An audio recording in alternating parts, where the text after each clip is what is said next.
À 3h27 du matin, ce commando masqué passe à l'action, sans se soucier des multiples caméras de cette supérette.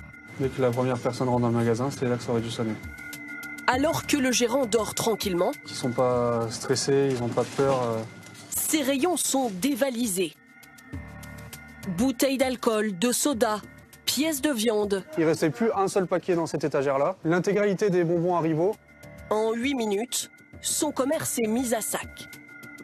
Il n'y a rien qui a sonné. C'est un brouilleur qui a désactivé l'alarme, tout simplement. On fait la maison, comme ça. Son alarme était pourtant bien allumée. Mais les cambrioleurs l'ont neutralisé avec un engin électronique appelé brouilleur d'ondes.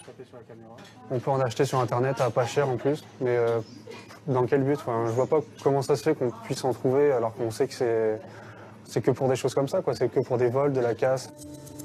Le brouilleur d'ondes, un fléau bien connu des fabricants d'alarmes depuis une dizaine d'années.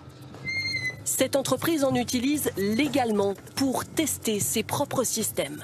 Ça coûte à peu près 100 €, c'est illégal, normalement on n'a pas le droit d'acheter, mais on le trouve sur Internet. Démonstration avec une alarme classique. Elle se déclenche quand la porte s'ouvre. Et maintenant on va allumer le brouilleur.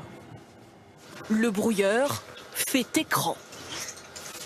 Et là, la sirène ne déclenche pas. Les ondes radio qui communiquent entre le détecteur et la centrale sont brouillées. Ils ne peuvent plus communiquer, la sirène ne réagit pas.